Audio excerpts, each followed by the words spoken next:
공동체 속, 특히 성경 속의 청년들의 모습을 살펴보고 있습니다. 오늘은 두 번째 시간이고요. 우리 시대를 바라보는 청년들의 이 시선에 대해서 함께 이야기를 좀 나눠보고자 합니다. 여러분들 혹시 요즘 정치 뉴스에 좀 관심이 있으신가요?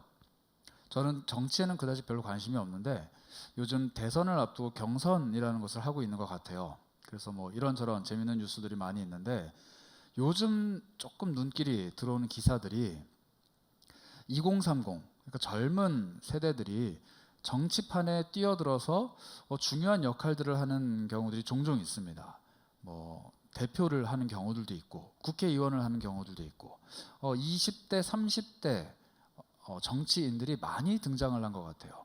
그래서 요즘 신조어 중에 하나가 젊은 정치인이라고 해서 점치인이라는 표현이 있답니다. 좀 발음이 어려워, 리을 미음 발음이라 점치인 예, 인데 제가 연습 많이 해서 잘 안 되네요. 점치인, 예, 젊은 정치인, 이게 요즘 신조어인데 이들이 이 뭐라 그럴까요? 기존 세력들이 꽉 움켜쥐고 있는 이 정치판에서 주목받는 이유가 있습니다. 이 점치인들이 정치권에서 기존 것들을 계속 답습하기를 원하고 변화를 두려워하고 기존에 해왔던 대로 하기를 원하는 성향이 강한 이 정치판에서 이 새로운 젊은 사람들이 뭔가 새로운 것들을 제시하고 있다라는 거예요. 그런데 이들이 단순히 젊기 때문에 새로운 것을 제시하고 있지는 않습니다. 정치만큼 젊은 사람들이 진입하기 어려운, 진입장벽이 높은 분야가 또 있을까요? 어지간히 나이를 좀 먹고 사회에서 어느 정도 성공을 거두어야 할 수 있는 게 정치인데 20대, 30대 정치인들이 정치판에 뛰어들어서 자기 목소리를 내면서 영향력을 발휘할 수 있는 이유는 기존에 가지고 있었던 정치인들이 펼칠 수 없는 새로운 시선, 또 새로운 통찰력들을 갖고 있기 때문입니다. 젊은 사람들이 볼 수 있는 시각, 또 젊은 이만 깨달을 수 있는 어떠한 감각들, 또 젊은 이들만 생각해낼 수 있는 어떤 젊은 정책들이 요즘 한국 정치계에 새로운 화두로 등장을 했다고 해요. 즉 젊기 때문만이 아니라 이 젊기 때문에 누릴 수 있는, 또 얻을 수 있는 새로운 통찰력이 그들의 힘이라는 것입니다. 그런 면에서 이 시대를 살아가는 우리 젊은 그리스도인들이 이 세상 앞에서 새로운 통찰력을 갖는 것, 시대를 바라보는, 그리고 삶을 바라보고 우리의 인생을 바라보고 나 자신을 바라보는 새로운 통찰력을 갖는다라는 것은 큰 무기가 될 것 같아요. 이 시대를 살아가고, 아니 앞으로 우리가 살아가는 이 시대 속에서 내가 가질 수 있는, 나만이 가질 수 있는 이런 통찰력이 사람들에게 큰 무기가 되는 것은 아닐까 싶습니다. 오늘 우리가 읽은 본문 속에는 이 새로운 통찰력, 새로운 시선을 얻게 된 한 명의 청년이 등장을 합니다. 바로 하나님의 사람의 사환이라는 청년이에요. 17절에는 이 청년을, 이 사환을 청년이라고 표현을 합니다. 아마 나이가 좀 어린 친구였던 것 같아요. 이 사람이 하나님의 사람을 모시고 그의 옆에서 수종을 드는 사환이라고 표현이 되어 있는데, 이 하나님의 사람은 우리가 잘 알고 있는 엘리사 선지자입니다. 엘리야 선지자의 뒤를 이어서 이스라엘, 이 국가의 운이 기울고 있는, 나라가 위태로운 이 나라를 홀로 지키며 고군분투하고 있는 위대한 선지자 엘리사, 그리고 그 옆에서 선지자의 사관생도로서 혹은 그의 몸종으로서 그의 모든 것들을 보필하며 그 선지자가 어떻게 하나님의 일을 하는지 일거수일투족을 지켜보며 도움을 주고 있는 사환, 이 젊은이가 오늘 등장을 해요. 그런데 오늘은 굉장히 긴박한 순간입니다. 왜냐하면 전쟁이 일어났어요. 여러분, 우리가 코로나가 시작되어도 뉴스를 보니까 전쟁은 안 멈추더라고요. 코로나가 시작돼서 모든 것들이 다 중단이 되는데 전쟁은 안 멈춥니다. 아마 마스크를 쓰고 전쟁을 하는지는 모르겠는데, 뭐 요즘 아프가니스탄이며 또 여러 나라에서 전쟁과 또 군인들이 많은 사건 사고, 또 무리들, 여러 가지 정치적 혼란을 일으키고 있는데, 그러한 혼란이 이스라엘에게도 있었어요. 이웃왕 아람이라는 나라가 이스라엘을 계속 침공하는 겁니다. 이게 사실 전쟁을 일으켜서 공격하는 입장이면은 뭐 좀 나을 수 있을까요? 그런데 침공을 당하는 입장이에요. 그러니까 우리가 아무리 방비를 해도 우리의 약점을 어떻게 그렇게 잘 찾아냈는지 약한 곳으로 계속 쳐들어와서 우리를 괴롭히는, 계속 침공을 당하면서 국가의 운이 조금씩 쇠해가는 상황입니다. 그런데 이때 엘리사에게 하나님이 통찰력을 주셨어요. 그 통찰력이 어떻게 발휘가 되느냐? 열왕기하 6장 8절부터 10절까지의 말씀에 등장을 합니다. 제가 읽겠습니다. 그때 아람 왕이 이스라엘과 더불어 싸우며 그의 신복들과 의논하여 이르기를 우리가 아무데 진을 치리라 하였더니 하나님의 사람이 이스라엘 왕에게 보내 이르되 왕은 삼가 아무 곳으로 지나가지 마소서 아람 사람이 그곳으로 나오나이다 하는지라. 이스라엘 왕이 하나님의 사람이 자기에게 말하여 경계한 곳으로 사람을 보내 방비하기가 한두 번이 아닌지라. 쉽게 말씀드리면 전쟁이 일어났는데 이쪽 나라 아람 나라에서 의논한 전술, 즉 국가 기밀, 군사 기밀이 계속 이스라엘 쪽에 탄로가 나는 거예요. 성경은 하나님의 사람, 즉 엘리사가 그것을 깨닫고 이스라엘 왕에게 제공해줬다라고 이야기를 합니다. 그러나 아람 왕 입장에서는 이해할 수 없는 일들이 계속 벌어지는 거예요. 그래서 아람 왕이 열이 받았습니다. 자신들의 신복들을 하나씩 좀 전문 용어로 족치기 시작해요. 너냐? 누구냐 도대체? 누가 계속 정보를 파는 거냐? 그때 이 신하들이 이제 두려워서 떨면서 고백을 합니다. 그게 아니라 이스라엘에는 하나님의 사람 엘리사라는 사람이 있습니다. 그 사람이 왕이 어디에서 무슨 얘기를 하든지 다 듣고 있습니다. 그리고 이스라엘 왕한테 다 얘기합니다. 그래서 우리가 뭘 하든지 걸리는 겁니다. 이렇게 대답을 합니다. 여러분 상식적으로 한번 생각을 해보시죠. 아람 왕 입장이라면은 지금 누구에게 화가 날까요? 엘리사? 저는 군대에서 장교를 해본 입장으로 이 신하들한테 화가 날 것 같아요. 말도 안 되는 소리잖아요. 우리가 회의를 했는데 저 멀리에 있는 적국의 선지자가 그걸 알고 방어를 한다? 그래서 열이 받아가지고 지금 너네를 혼내는데 너네는 고작 한다는 소리가 저기에는 더 뛰어난 선지자가 있기 때문에 그 사람은 다 안다? 그게 지금 말이라고 하는 거야! 라고 이야기를 할 거예요. 그래서일까요? 아마 아람 왕은 어쨌든 자기 신복들이나 엘리사나 둘 중에 하나는 잡아 없앨 계획을 가지고 분노에 가득 차서 군대를 이끌고 엘리사에게 옵니다. 만약에 엘리사를 붙잡아서 너가 한 짓이냐? 라고 했을 때 그래 내가 했다 라고 하면은 그 선지자를 없애면 될 것이고 저 아닌데요? 라고 하면은 아마 신하들을 또 족치겠죠. 어쨌든 아람 왕은 지금 분노에 차 있습니다. 그 아람 왕이 계속 이스라엘 군대가 있는 곳을 공격을 하다가 엘리사가 머물러 있는 작은 성에 모든 군대를 데리고 와서 둘러싼 거예요. 하룻밤 사이에. 전날까지는 아무런 일이 일어나지 않았던 성입니다. 사실 엄청난 일들이 일어나고 있었죠. 그 성 안에 살고 있었던 엘리사는 하나님과 긴밀히 대화를 나누며 하나님의 지혜를 받아서 이 전쟁을 직접 참여하진 않았지만 전쟁터에 가서 적국의 동태를 살피지도 않았지만 이 전쟁이 어떻게 진행되는지 손바닥 보듯이 다 알고 있습니다. 그리고 그 사람이 그것을 막을 만한 계책을 하나님께 받아서 아마 이 사환을 비롯한 주변에 있는 자신의 종들, 자신의 사관 생도들을 이용해서 왕에게 계속 전령을 보내는 거예요. 이렇게 하십시오. 저렇게 하십시오. 그리고 그것을 전한 사람들, 즉 엘리야 옆에 있는 사환들은 긴가민가, 정말인가 아닌가 싶은 이야기를 전하지만 그것대로 전쟁이 이루어지고 그것대로 이스라엘이 승리하는 것을 보면서 하나님의 사람을 향한 신뢰가 거의 무한대로 상승을 하고 있었을 겁니다. 이 성이 지금 그런 상황이에요. 눈앞에 적은 없지만 철저하게 영적으로 무장되어 있는 엘리사와 사관 생도들이 이스라엘과 아람 전쟁의 한 복판에서 영적인 전투를 치열하게 벌이고 있는 것이 바로 이 성입니다. 그런데 이 성에 진짜 군대가 나타난 거예요. 엘리사를 둘러싸고 있는 진짜 군대가 등장을 합니다.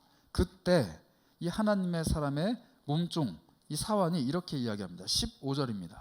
하나님의 사람의 사환이 일찍이 일어나서 나가보니 군사와 말과 병거가 성읍을 에워쌌는지라.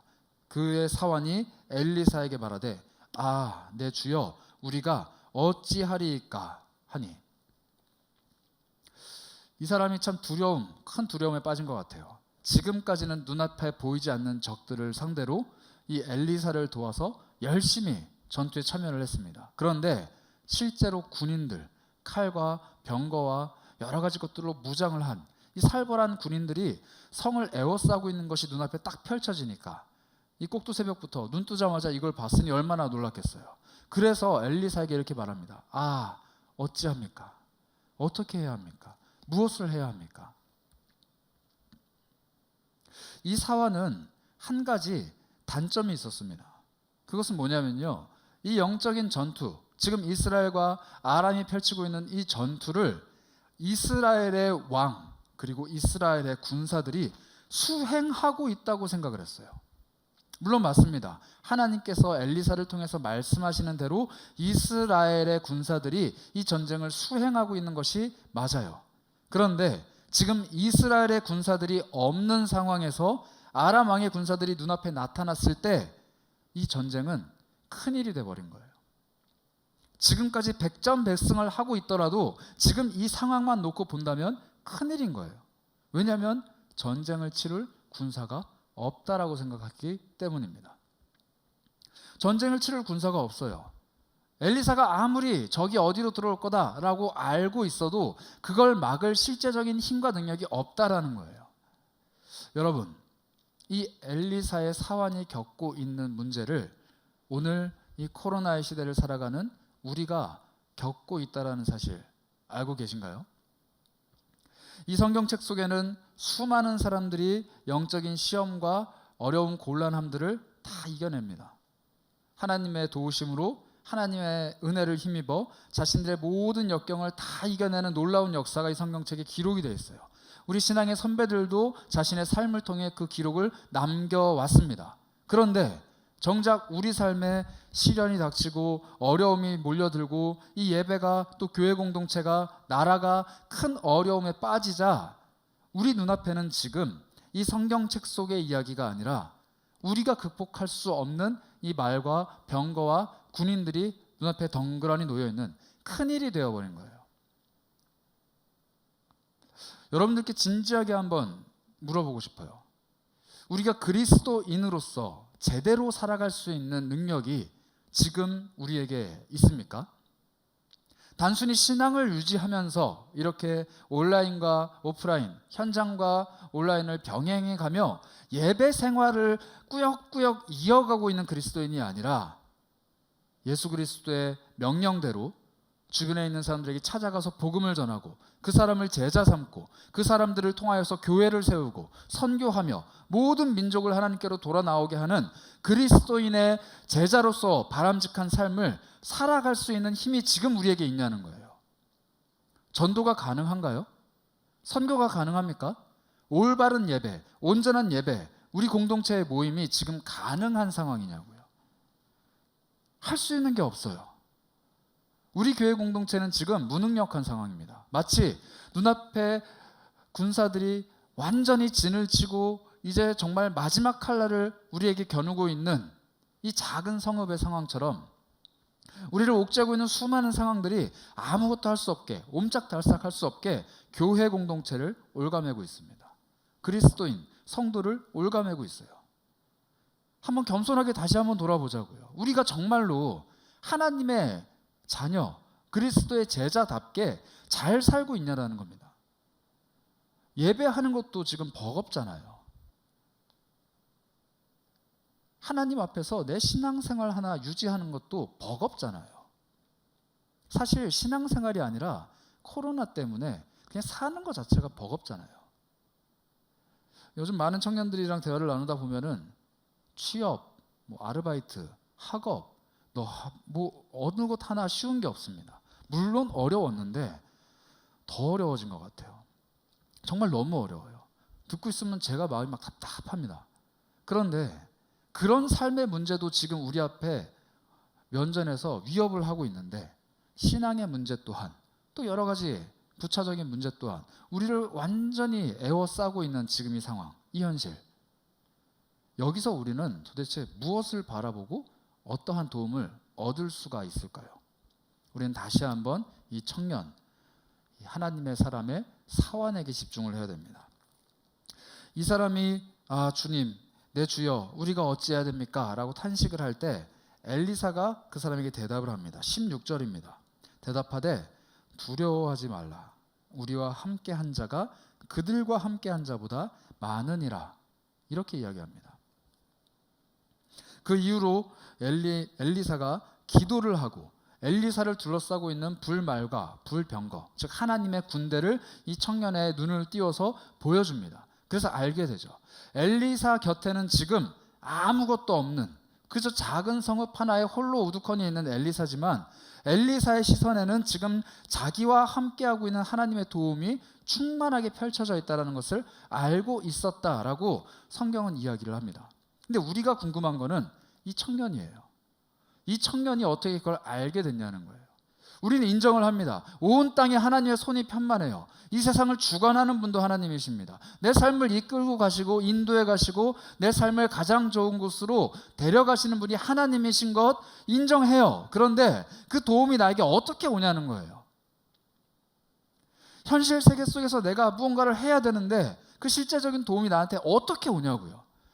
내가 막 눈을 크게 뜨면 도움이 막 보이고 내가 기도한 다음에 눈 뜨면 불만과 불병거가 우리 집 아파트 뒷산에 있고 막 이런 거 아니잖아요. 어떻게 하나님의 도움이 나에게 오냐는 거예요. 내 옆엔 지금 엘리사가 없잖아요. 나를 위해 기도해주고 내 눈을 띄워줄 누군가가 없잖아요. 어떻게 해야 할까요? 오늘을 살아가는 그리스도인들에게 반드시 요구되는 무언가가 있습니다. 하나님의 도우심을 바라보기 위해, 하나님의 인도하심을 바라보기 위해 우리가 지금까지 좀처럼 하지 않았던 그 무언가가 요구되고 있다는 거예요. 그것이 바로 기도입니다. 오늘은 여러분들과 기도에 대해서 이야기를 하려고 해요. 엘리사가 이 사환을 위하여 한 행동은 딱 하나입니다. 17절, 기도하여 이르되. 기도밖에 안 했어요. 그런데 기도가 모든 것을 해결했습니다. 여러분들 혹시 내 삶의 문제를 두고 기도하고 계신가요? 취업을 앞두고, 아니 취업을 준비하며, 또 학업을 위해, 또 누군가는 결혼과, 또 누군가는 자신의 삶의 여러 문제들을 위해 분명히 기도라는 것을 할 겁니다. 그런데 여기서 사환과 엘리야가 탄식하며 울부짖는 그 기도가 성격이 조금 달라요. 이 사환은 분명히 기도 비슷한 걸 했습니다. 내 주여 어찌합니까? 아마 엘리사에게 이야기한 것 같은데 어떻게 해야 돼요? 어떻게 합니까? 어떻게 합니까? 라고 방법을 물어봐요. 우리도 많이 그럽니다. 문제가 터지면 하나님께 하나님 어떻게 해야 되죠? 어떻게 해야 합니까? 내가 무엇을 해야 되는지 가르쳐 주세요. 방법을 요구를 해요. 그러나 엘리사는 그 기도를 하지 않았어요. 무엇을 기도하냐면 이 청년의 눈을 열어달라고 합니다. 우리는 방법을 찾아요. 어두컴컴한 내 진로를 놓고 한 줄기 빛 되는 방법을 찾습니다. 꽉 막혀있는 내 삶 속에서 어디에 길이 있을지 방법을 찾아요. 그 방법을 찾기 위해 노력하면서 더 빨리, 더 정확하게, 더 서둘러서 그 방법을 찾는 도움이 되어달라고 하나님께 기도라는 거래요. 그런데 정말 하나님의 도우심을 매일매일 체험하고 있었던 이 엘리사라는 하나님의 사람은 한 가지만 기도합니다. 눈을 열어달라는 거예요. 하나님을 볼 수 있는 눈을. 이 사환이 불말과 불병거를 기대조차 했을까요? 아마 이 사람은 머리가 잘 돌아가는 사람이었기 때문에 이스라엘 백성들이기 때문에 이스라엘 군대를 어떻게 하면 더 빨리 데리고 올 수 있을까? 혹은 우리가 어떻게 하면 왕의 군대가 올 때까지 이 성을 잘 지킬 수 있을까? 머릿속으로 막 셈을 헤아렸는지 모르겠습니다. 그러나 엘리사에게는 그게 필요가 없었어요. 왜냐하면 그가 눈을 열었을 때는 하나님의 도우심이 보였기 때문이에요. 불말과 불병거가 나와 함께하고 있다. 내 앞에 있는 문제보다 더 크신 하나님이 나와 함께하고 있다. 하나님이 나를 지금 지키고 계시다라는 그 사실 하나만으로도 모든 것들에 대한 대답이 됐다라는 겁니다. 여러분들은 과연 그 대답을 지금 오늘 매일매일 누리고 계십니까? 여러분들의 삶에 고민과 문제와 어려움들이 찾아왔을 때 그것들이 해결되었기 때문에 기뻐하는 것이 아니라 해결되기 이전부터 나와 함께 하시는 하나님으로 인하여서 평안과 만족과 담대함과 능력을 누리고 계시냔 말이에요. 누군가는 피 터지게 싸워서 자기의 길을 개척해 갑니다. 그리고 그 싸움 가운데 능력을 주신 하나님을 찬양하죠. 그런데 누군가는 싸우지도 않고 이미 찬양을 하고 있어요. 전쟁은 하나님께 속한 것입니다 라고 이야기하며, 엘리사는 후자였습니다. 그리고 그것을 깨닫게 하기 위해 사환의 눈을 열어달라고 기도한 것이죠. 현실을 직시하는 눈이 굉장히 중요합니다. 이른 새벽부터 눈을 밝히 뜨고 지금 적이 내 앞에 왔는지 안 왔는지 정확하게 살필 수 있는 눈 필요해요. 이 눈을 갖추기 위해서 오늘날 현대사회의 많은 사람들은 여러 가지 정보들을 막 취합을 합니다. 경제적인 정보들, 혹은 내 집 마련의 꿈이나 취업이나 혹은 여러 가지 것들을 이루어가기 위해서 눈을 크게 뜨고 정보들을 찾고 이 세상에 굴러가는 방향들과 어떻게 하면 조금 더 한 걸음 더 멀리 갈 수 있을까 고민을 하면서 막 찾아와요. 여러분들 혹시 그런 정보에 지금 예민하게 반응하고 있지는 않습니까? 내 삶을 조금 더 윤택하고 조금 더 풍성하게 가꾸어 가기 위해 마치 엘리사의 사환이 새벽부터 일어나서 적의 동태를 살피듯 정말 부지런한 손길과 정말 부지런한 눈길로 이 세상의 정보들을 찾고 헤매며 그 속에서 내가 무엇을 얻을 수 있을까 고민하는 부지런한 삶을 살아가고 계시진 않으세요? 필요합니다. 그러나 엘리사의 사환처럼 적을 바라보는, 아니 이 시대를 바라보는 눈은 아주 정확한데 그 시대 속에 살아계신 하나님의 손길을 바라보는 눈은 완전히 닫혀 있다라면 반쪽짜리예요. 엘리사가 몰랐을까요? 여러분, 엘리사가 정말 몰랐을까요? 그날 밤 그 왕의 군사가 이 성을 에워싸리라는 사실을 엘리사가 몰랐겠느냔 말이에요. 어디로 가는지 다 알고 왕한테 코멘트를 해주는 사람인데 자기 잡겠다고 그날 밤 군대가 몰려오는 걸 몰랐겠냔 말이에요. 알잖아요. 아는데 여유로워요. 몰랐던 사람들은 허둥지둥 난리를 피우지만 다 알고 있는 사람은 여유롭습니다. 그 사람은 하나님을 볼 수 있었기 때문이에요. 여러분, 하나님을 보는 시각, 하나님의 통찰력을 얻는 시각이 청년의 때부터 훈련이 되셨으면 좋겠어요. 물론 우리 삶에 하나님이 원대한 계획을 갖고 계시고 오늘 내 삶에 펼쳐질 하나님의 계획, 내일 내 삶에 펼쳐질 하나님의 예정, 그리고 내 삶을 통해 이루어가실 하나님의 구원적인 이 경륜들을 다 헤아리기란 불가능합니다. 당장 내일 어떤 일이 일어날지도 모르는 이 어리석은 우리들이 어떻게 하나님의 계획을 다 알 수 있겠어요? 그런데 하나님의 계획을 구하는 사람들에게는 하나님이 은혜로 그 계획을 알려주신다는 거예요. 구하지 않는 사람에게도 똑같은 일이 일어납니다. 구하는 사람에게는 하나님이 그 일을 함께 보여주십니다. 우리의 기도가 어느 방향인지 한번 살펴봤으면 좋겠어요. 하나님, 내 인생에 이것이 필요합니다. 이것 해주시기 바랍니다. 이것을 원합니다라는 이런 사환의 기도여서 이제는 엘리사의 기도로 하나님, 어떤 일을 펼쳐가실지 내가 영적인 예민함으로 깨닫길 원합니다. 눈앞에 펼쳐진 이 상황 앞에서 하나님이 어떻게 일하실지 하나님의 크신 손을 내가 보길 원합니다. 눈앞에 펼쳐진 이 작은 문제들 때문에 여기에 몰두하느라 그 뒤에 서 계신 크신 하나님을 미처 깨닫지 못하고 하나님의 손길을 느끼지도 못하고 이 문제를 해결하는 데 급급해하는 이 편협적인 시각을 갖지 않길 원합니다. 하나님, 문제가 해결되지 않더라도 그 뒤에서 모든 것들을 주관하시는 하나님의 계획을 내가 알길 원합니다. 우리의 기도의 지경이 이렇게 넓어진다면 얼마나 좋을까요? 하나님을 볼 수 있는 눈이 우리에게 펼쳐진다면 얼마나 좋을까요? 저는 여러분들에게 감히 도전을 합니다. 기도의 지경을 넓혀보세요. 문제 앞에서 내 기도의 지경을 넓혀보시라는 말이에요.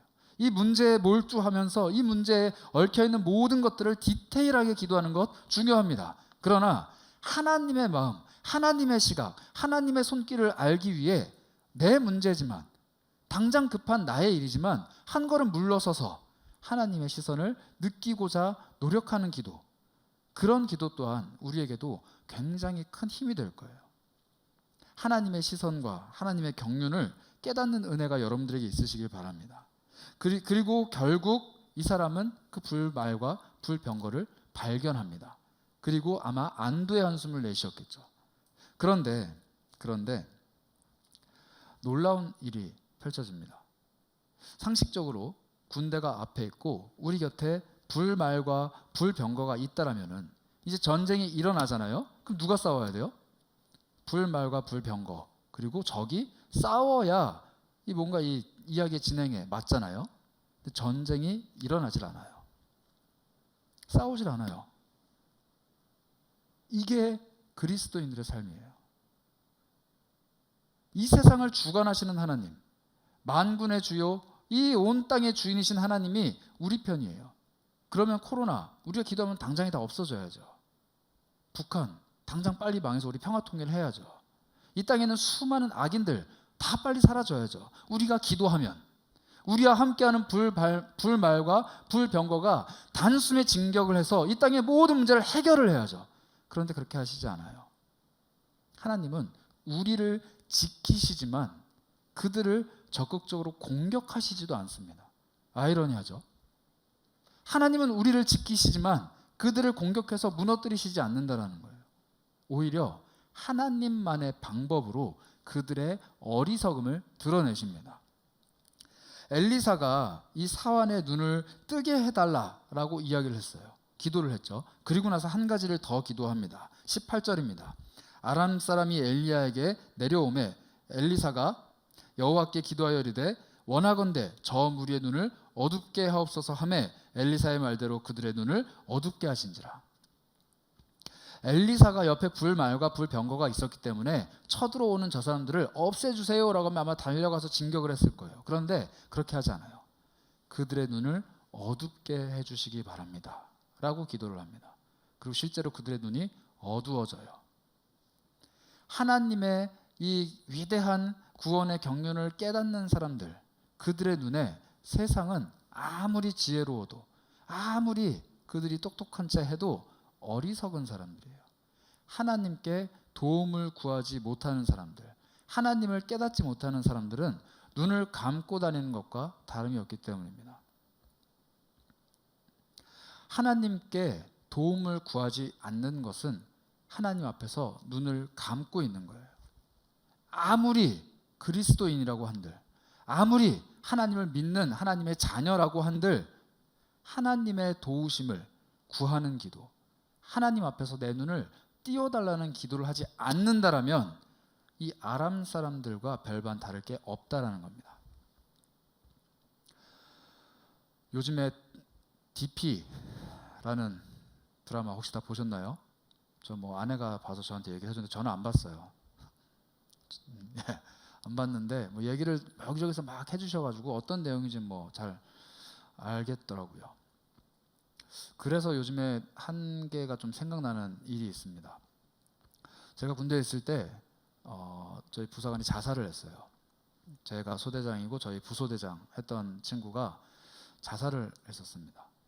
그때 여름이었는데 이 친구가 되게 똑똑한 친구였어요.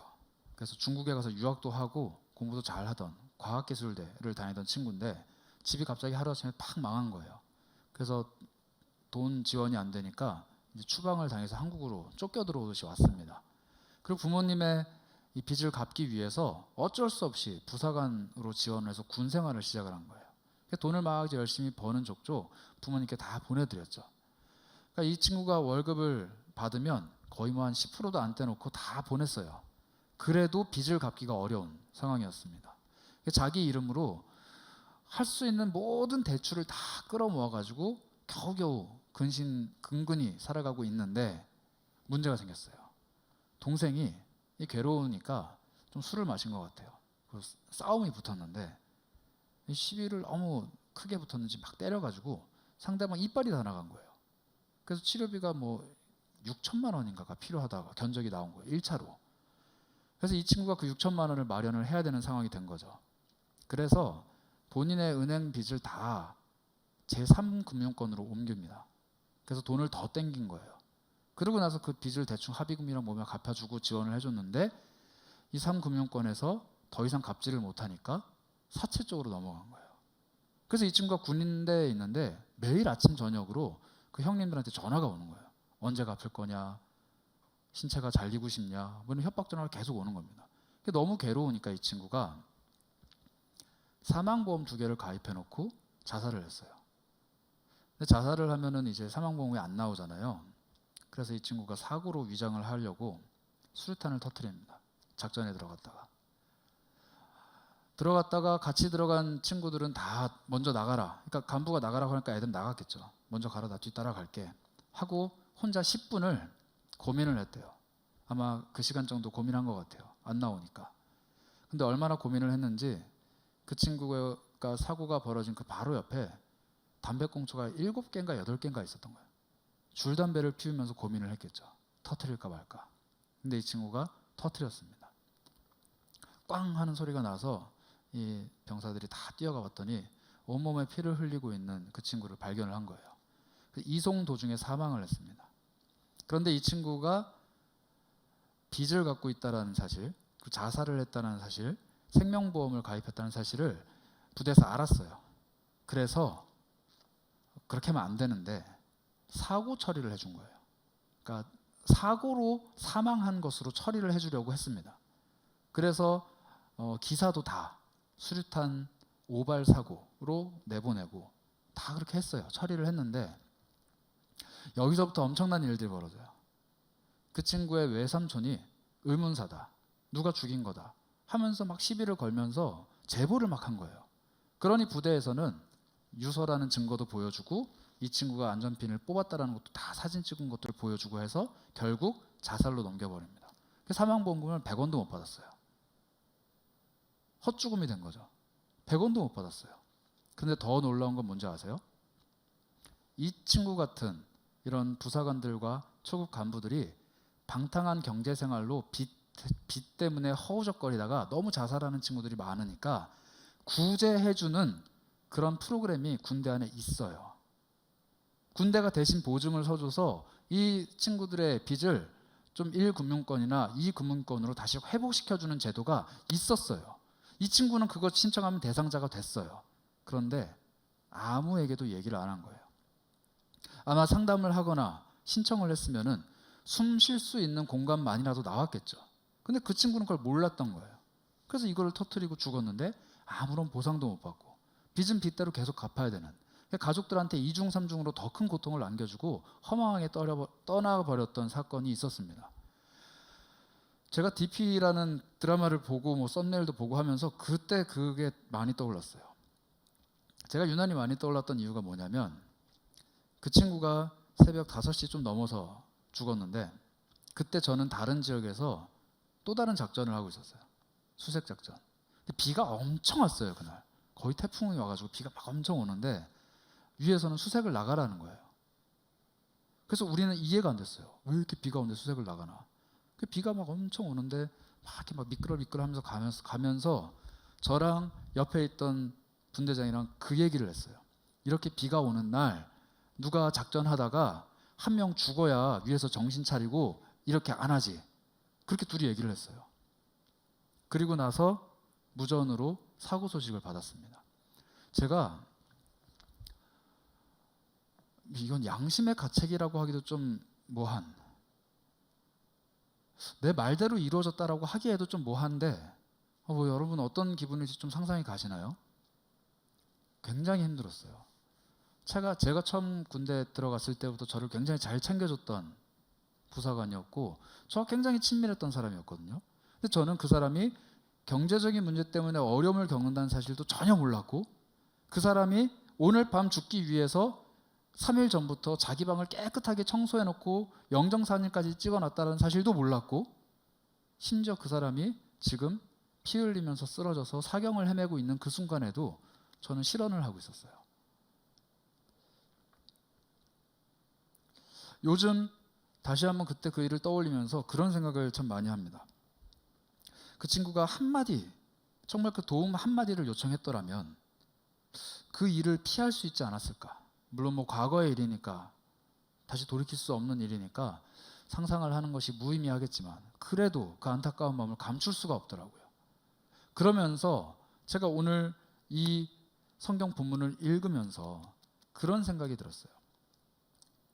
하나님께는 피할 길이 어마어마하게 있는데 이 어리석은 사람들이 자신의 문제 앞에서 끙끙끙 앓다가 도움의 손길, 그 도움의 기도 한마디를 내뱉지 못하고 모든 것을 포기해버리는 것은 아닐까라는 생각이 불현듯 들었습니다. 여러분 혹시 하나님 앞에서 하나님의 도우심을 구해야 되는 상황임에도 불구하고 내 문제, 내 상황, 내가 겪는 이 어려움이 너무 크고 이 중압감이 너무 무거운 나머지 하나님께 구할 힘조차 없다라고 스스로 포기하고 낙심하고 있지는 않습니까? 내가 극복할 수 없는 문제이기 때문에 하나님께도 별다른 방법이 없을 거다라고 스스로 단정짓고 있지는 않나요? 우리는 고백을 합니다. 하나님께서 나의 피할 바위시고 나의 도움이시고 나의 구원이시고 나의 능력이시고 나의 모든 것들을 알고 계시는, 나에게 가장 좋은 계획을 갖고 계시는 하나님이십니다 라고 고백을 하고 알고는 있지만 그게 내 인생에 일어나지 않아도 전혀 이상하게 생각하지 않아요. 하나님의 도움이 오늘 나에게 임하지 않는 것을 전혀 이상하게 생각하지 않는다라는 거예요. 왜냐하면 구한 적이 없으니까. 기대한 적이 없으니까요. 있다라고 생각하지 않으니까요. 나를 도와줄 수 있는, 나를 구제해 줄 수 있는 그게 있다라는 확신이 있다면 무조건 붙잡았겠죠. 누가 자기 생명을 내어놓겠어요. 그런데 몰랐으니까요.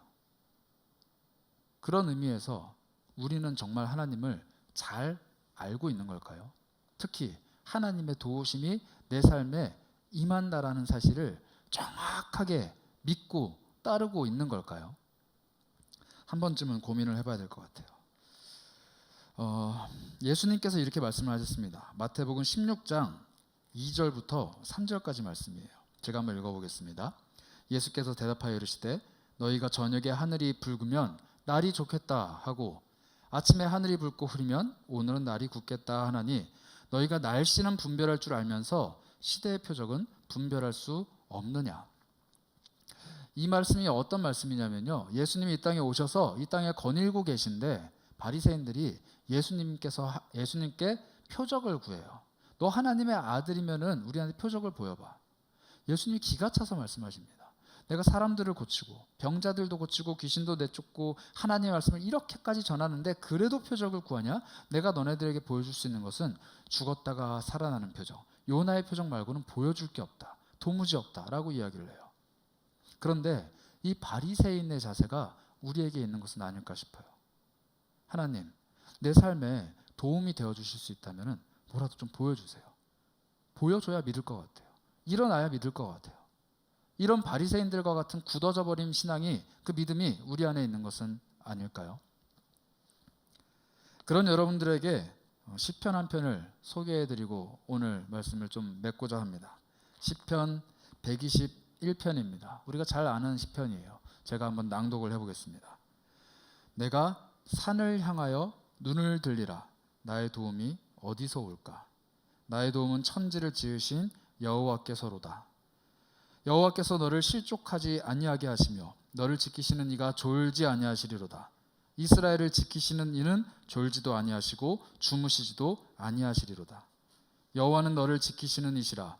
여호와께서 내 오른쪽에서 내 그늘이 되시나니 낮에 해가 너를 상하게 하지 아니하며 밤의 달도 너를 해치지 아니하리로다.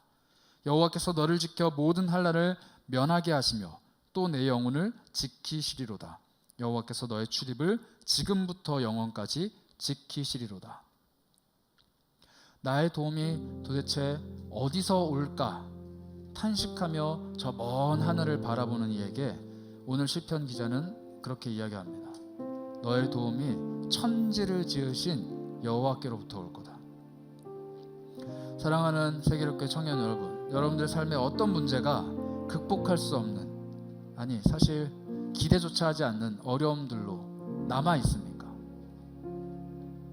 우리가 해야 하는 일은 딱 하나예요. 눈을 열고 하나님을 바라보는 것. 애써 싸울 필요도 없습니다. 애써 다툴 필요도 없어요. 내 도움이 어디에 있는지 숨바꼭질 하듯이 보물찾기 하듯이 찾아다닐 필요도 없습니다. 그저 하나님께 내 눈을 열어주시기를, 하나님의 손길을 발견할 수 있도록 내 영혼을 예민하게 열어주시기를 기도하면 돼요. 그게 시작점입니다. 눈을 들어서 산을 바라보는 것이, 탄식하며 하나님께 기도하면서 눈을 뜨는 것이 시작이에요. 그렇게 하나님을 바라보는 일에 힘쓸 때 하나님의 도우심이 시작됩니다. 말씀드렸잖아요. 전쟁은 일어나지 않았어요. 아마 하나님을 믿지 않는 사람들의 눈에는 전쟁이 일어나지 않고 전쟁이 끝난 굉장히 자연스러운 일일 거예요. 그러나 그 눈을 뜨고 있었던 사왕과 엘리사에게는 불말과 불병거의 도움이 분명히 보였습니다. 우리 인생이 그런 인생들 되길 바랍니다. 여러분들의 삶에 엄청난 기적이 일어나지 않더라도, 한량없는 하나님의 복이 막 쏟아지지 않더라도, 누가 봐도 이 사람은 하나님의 사람이다 라고 인정할 만한 기적적인 인생이 아닐지라도 내 눈을 열어주시는 하나님과 함께 동행하며 날마다 나에게 스며드는 이 은혜를 맛보는 사람들이 되셨으면 좋겠어요. 분명히 하나님은 여러분들을 도우십니다. 여러분들은 하나님의 자녀이기 때문에 하나님께서 분명히 도우십니다. 하나님의 손길이 여러분들 곁에 분명히 있습니다. 그러나 기도하지 않는 사람, 눈을 뜨지 않는 사람에게는 하나님께서 끝없이 기다리십니다. 그 하나님의 도우심을 더 빨리 깨달아 아는 우리가 되었으면 좋겠어요. 함께 찬양할까요? 하나님의 도우심을 구하는 찬양입니다. 하나님께서 나를 이렇게 돌보시고 이렇게 도우시고 나에게 이런 일들을 행하신다 라고 믿음의 선포를 하는, 아주 담대한 믿음의 선포를 하는 그런 찬양이 되었으면 합니다. 우리 하나님 앞에서 믿음으로 담대하게 찬양하도록 하겠습니다. 고백합니다. 보라 너희는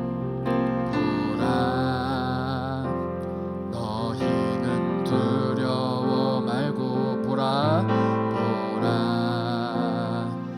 너희를 인도한 나를 보라 너희는 지치지 말고 보라 너희를 구원한 나를 너희를 치던 적은 어디 있느냐 너희를 억누르던 원수는 어디 있느냐 보라 하나님 구원을 보라 하나님 능력을 너희를 위해서 싸우시는 주의 손을 보라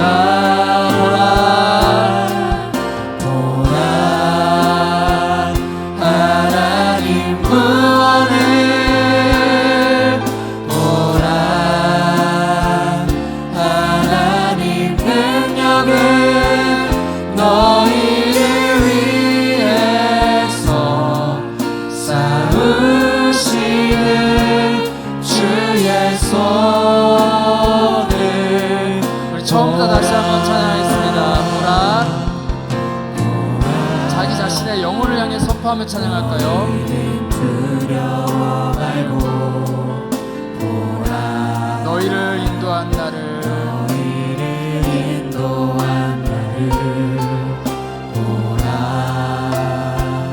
너희는 지치지 말고 보라 너희를 구원한 나를 너희를 치던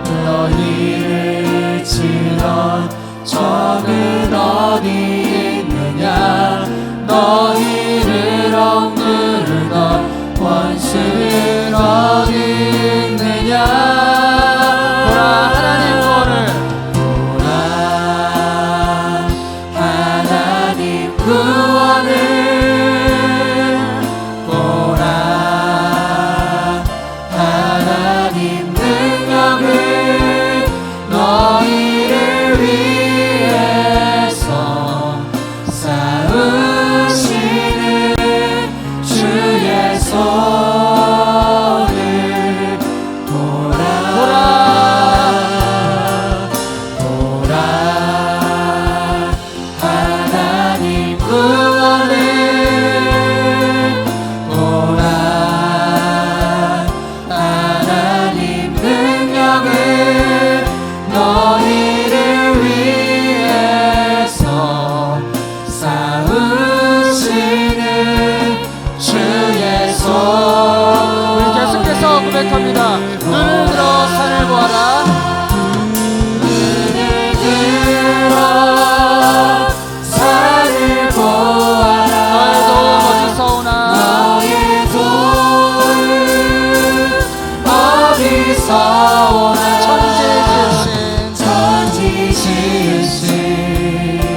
너를 만드신 우리 가슴에 한번 손을 얹고 다시 한번 찬양했습니다. 눈을 들어 산을 보아라. 눈을 들어 산을 나의 보아라. 도움이 어디서 오나. 나의 도움 어디서 오나. 천지 지으신 나를 만드신 여호와께로다. 여호와께로. 다시 한번 찬양합니다. 천지 지으신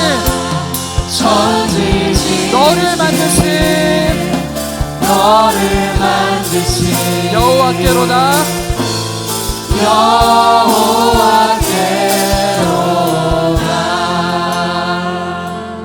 오늘은 제가 여러분들을 축복하면서 기도하고 싶습니다. 제가 한번 기도할게요. 사랑이 많으신 하나님, 우리 사랑하는 세계롭게 무뼈 공동체, 특별히 이 시대를 살아가는 청년 공동체를 하나님께서 지극한 사랑으로 품고 계시는 것을 우리가 고백을 합니다.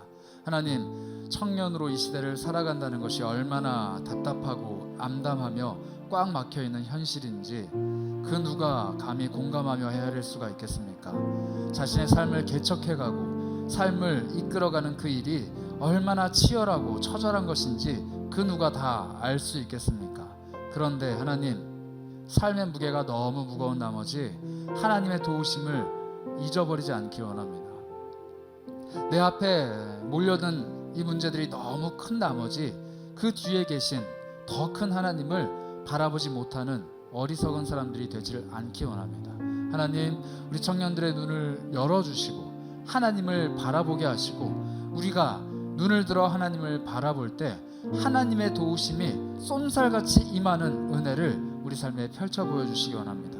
이 문제, 이 어려움, 이 고난만큼은 그 누구도 해결할 수 없기에 내 삶의 한 구석에 잠시 묻어두고 잊어버린 채 아무 일 없는 듯이 살아온 것들이 있다라면 하나님 찾아오셔서 어루만져 주시고 해결하여 주시고 그 모든 것들에 답이 되어 주시길 원합니다. 지금 당장 해결해야 할 것만 같은 조급함 속에 매일매일 간절히 구하며 살아가는 문제들이 있다라면 하나님의 크신 손길을 느낄 수 있도록 한 걸음 물러서서 하나님의 일하심을 경험하는 놀라운 은혜가 또한 있길 원합니다. 보라, 하나님 능력을, 보라, 너희를 구원하는 하나님의 구원을, 이렇게 우리의 영혼을 두드려 깨우는 하나님의 음성이 들려오길 원합니다. 하나님, 우리가 기도할 때마다 우리의 눈을 더욱더욱 크게 열어주시고 우리가 기도할 때마다 우리 지경을 더욱더욱 넓게 하여 주시고 우리가 기도할 때마다 우리의 힘과 도움과 능력이 되어 주시옵소서. 청년들뿐만 아니라 이 시대를 살아가는 우리 세계로 무별들의 삶 또한 녹록지 않은 것을 잘 알고 있습니다. 인생의 여러 시점들마다 하나님 앞에서 고민하며 기도하는 모든 기도의 제목들 주님께서 돌보아 주시고 한량없는 은혜와 힘과 능력으로 채워주시옵소서. 하나님이 도우심이 있어야만 살 수 있는 무능력한 하나님의 사람들이 될 수 있도록 우리를 단련하여 주옵소서. 그리하여 내 삶의 모든 영역에서 하나님의 능력을 드러낼 수 있는 하나님의 사람이 될 수 있도록 이끌어 주시옵소서. 감사드리며 예수 그리스도의 이름으로 기도합니다. 아멘. 지금은 우리의 힘과 능력이요 도움이 되시는 우리 주 예수 그리스도의 크신 은혜와 하나님의 사랑과 성령의 교통하심이 나의 도움을 간절히 바라며 눈을 들어 하나님을 보기를 결심하며 돌아가는 사랑하는 고개 숙인 모든 영혼들 머리 위에 지금부터 영원까지 함께 있을지어다. 아멘.